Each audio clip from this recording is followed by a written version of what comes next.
Hey, so thanks for coming here. I know you're busy on Saturday. You know, I tell you, I've known about this technique for many years.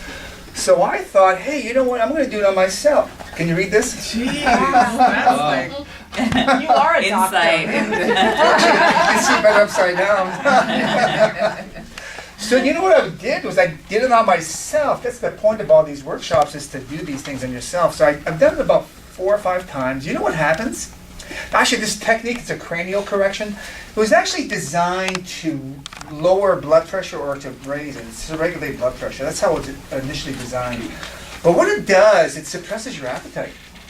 It really does. And what I've noticed, I did it myself this week, like I say, probably 5, 6 times. And what happens is you have a tendency, when I say suppression of your appetite, what you got to remember, if you're not hungry, you shouldn't eat. See, that's the problem. I think we're kind of ingrained to eating the same amount every time, whether we're hungry or not. So if you don't have an appetite, because I've eaten probably 20 to 30% less this week, because I'm not hungry. Not that I eat a lot anyways, I don't really eat that much, but I've eaten less. And I thought, you know what, I thought I was imagining it at first, but I did, like I say, a few more times, and you don't feel like eating. So something's happening that I think it's very exciting to learn about.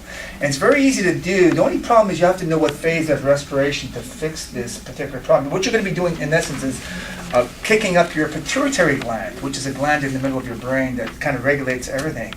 And so that's kind of how the crux of all this is. But you know, most of you are patients here, and I want to show you why we're here, is because when we see this brain, our brain, pituitary is in the brain, of course, it sends messages to all the organs. And when there's a bone out of place, as we all know, they're called subluxations, sub meaning less than a dislocation. Those impulses going to the spinal cord into that organ will be lessened, not completely shut off, because otherwise you would die, but it would be lessened. So let's say if you have a pinched nerve going to your lungs or something, or to your stomach, that particular organ isn't going to work good. It really won't. And you know, here's the funny thing about this. When you have a pinched nerve in your spine, is there any pain? Most of the time there is none. Wow. So many people are walking around with these subluxations that don't feel any pain, but yet their organs are being inhibited. So I guess what I'm trying to say is really, if you have any kind of symptoms, if you have a sore throat, if you have a pain in your buttinsky, it's because you have a bone out of place. And that's what it is. And so I tell this to people, you've heard this every time, that 1/3 of the population is going to die of a heart attack. I mean, that's crazy at a young age. And I don't think we're meant to be that way. It's because there's a bone out of place. How many people have I known under my care have died of a heart attack? Yeah. Same thing with cancer.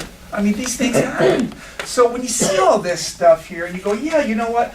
I can see that the proof he gave me, this statistical lessening effect of having a heart attack or cancer. Well, you know what? Sometimes people will say, give me more proof. Sometimes people do really well with their chiropractic care. And this lady gave me her picture. She's so excited. So I want to read what she said here briefly. Since that initial visit, I've continued to see Dr. Korol for several medical issues. Some have been chiropractic, some have not. I'm happy to say that through his muscle testing supplement program and chiropractic care, I feel great. My headaches are gone. My digestion is better than ever. No more hot flashes. And best of all, I've lost over 20 pounds without even trying. Wow. I'm not saying you're going to lose weight when you come here, but you know what? This is what happens. Your body works better. And so, who's a good reader here? Danny, you're a good reader. What did Thomas Edison say over 100 years ago? Thomas Edison said that the doctor of the future will give no medicine, but will interest her or his patients in the care of the human frame, in a proper diet, and in the cause and prevention of disease. Doesn't Danny read good? Yes, he does. And you know, I think I'm doing that right now. And so that's why prevention is the key. Drugs is not the answer. I'm not saying, you know, if you're dying and it's a matter of life and death, yeah, you could have drugs. But to maintain your health, I don't think medication is really the way to go. I mean, even for things like blood pressure. I mean, like I say, this cranial thing you're going to learn today was designed to regulate blood pressure. And I've done it on people where you see a drop in the systolic reading, 20 points, right there on the spot. So this stuff does work. You read that so good. What did Dr. George Goodhart say under that triangle there? Man possesses a potential for recovery through the innate intelligence of the human structure. So he said human structure. Thomas Edison said what? Brain. It's all the same thing. So most of you are enjoying the benefits of chiropractic care. There's a couple of people who aren't. Are you really missing out on some health benefits? So if you're not a patient, you really should be. You really should be. So what we're going to do is I'm going to show you this triangle. You want to flip back onto the first page again? Good. You see that triangle? Structure's on the bottom. It's not a coincidence. It's there because everything hinges on structure. When you have your chemical balance off or emotions, it'll all flip over down to the structure. So a fight that you had with your significant other will cause an inhibition of your absorption of minerals, especially calcium, for example. So what will happen is you'll get a tightening of the muscles and you'll throw those bones out of place in your back or neck or in your pelvis. It's not because you had an upsetting moment with somebody, did you know? It all trickles down to structures. And what about chemical imbalance? Well, let's say you have a liver that's congested. That's a kind of a common thing. You know, people drink too much and you need to do a detox once in a while. If you don't, you get all these poisons and yucky stuff in the bloodstream. They tighten up the muscles and guess what? It pulls the bones out of place and there you go. You got that structure thing involved. So everything happens and it bottoms down to the structure of that triangle and you get subluxations. And when you see those circles around the triangle, those are the things that you need to do to fix all this. N is nerve, neurolymphatic is the lymphatic system. Cranial is cerebral spinal fluid, CSF. That's what we're going to be doing today. By the way, have you noticed a couple of the workshops we've had here, a lot of them are on cranial. Did you notice that? Yeah. And so not the next one, but the one after that will be cranial as well, because that's 80% of your nervous system's in your brain. NV is neurovascular. Did I miss one? Acupuncture meridian connector is AMC. So what I'm going to do here, here's the plan of action, just so you know. I'm going to find someone, I'm going to volunteer someone myself, who I'm going to get everyone to stand up. Oh, wow, well, maybe you might be the one, Kathy. There's a mirror right there. I've already had the pleasure of doing Oh, it. okay, well, we'll see. To have the pleasure. Well, we'll see who's, I'm going to find someone who has, I'm going to find someone who has a reduced range of motion. And we're going to go through this technique. It's a little tricky, but I think if you pay attention, you'll find it. And once you do it once, you'll learn how to do it on yourself. It's not that hard. And so let's do that first. Let's get everyone to stand up, please. Who remembers that show, I Dream of Jeannie? Yeah. Okay. Yeah. Let's cross your arms, okay, and let's see how far you can, let's say, twist to the left and to the right. Oh, Pat.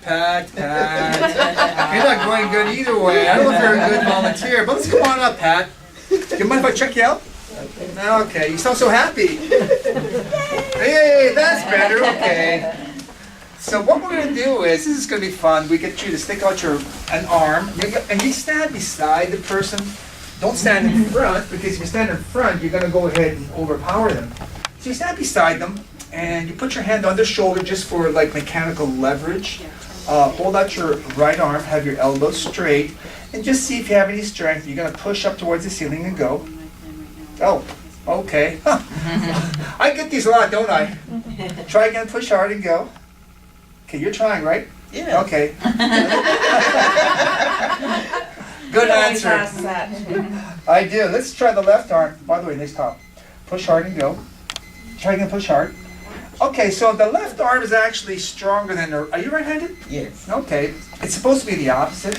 Actually, it's supposed to be the same, really. About the same strength with slight preponderance of strength on the dominant side, which is the right arm. A 10% difference, which you shouldn't notice. That's more like a 50%. Okay. Oh, question. So once I do this correction, what do you think will happen to the strength of the right arm? You'll become strong. Boy, you're a very good audience. Cross your arms for me, Pat. So I don't know.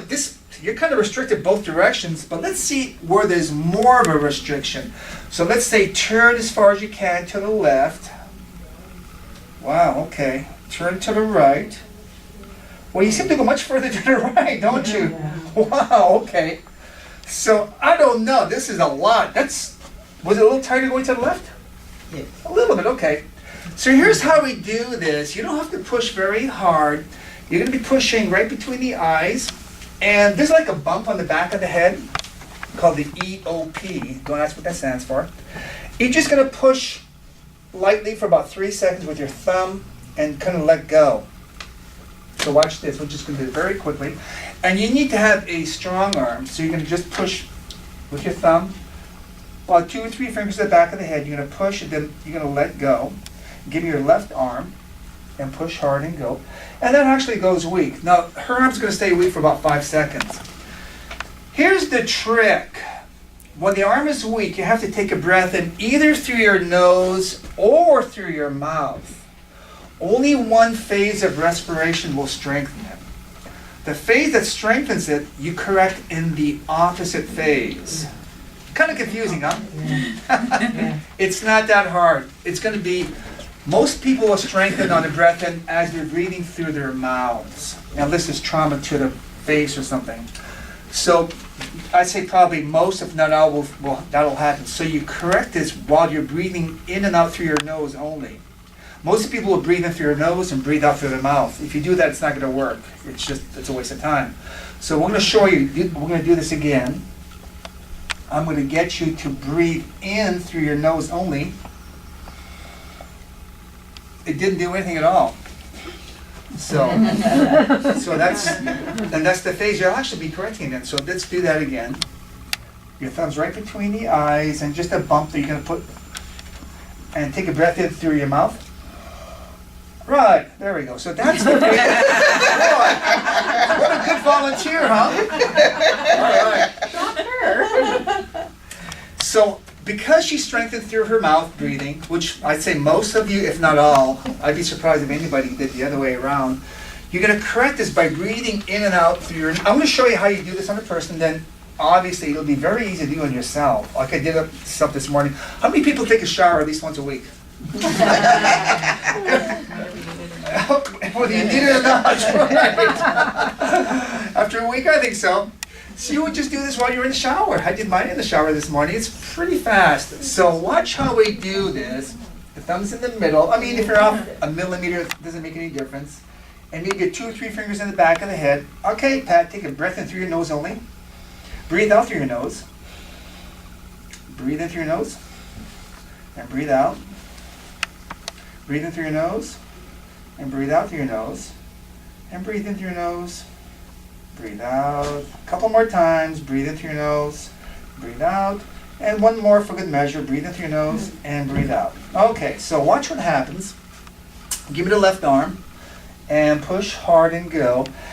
And I'm just going to do the same challenge again. Just make sure we got it. Usually 6 times should do it. I'm going to push and give me the arm here and push hard and go. Push hard. Okay, let's cross your arms. This would be a good test. Let's see if Pat goes any further to the which side? Left. Yeah. Oh, okay, a little bit better. Okay. Okay. What's going to happen to the strength of the right arm, you think? Let's find out. Arm goes up and push and go. Wow. Pretty good. A hand for Pat. If there's somebody watching on YouTube. Hello, YouTube audience. If there's somebody watching on YouTube and they're not here, what I would probably do is do both. Start off with the oral respiration, then do nasal at the end. So I'll have to do both. So doing both it won't counteract? No, I would probably do the oral first because most likely that's not going to do anything, and do the nasal one last. By the way, if you do this all wrong, if you mess this up, what's going to happen? I mean, it's hard to blow this, isn't it?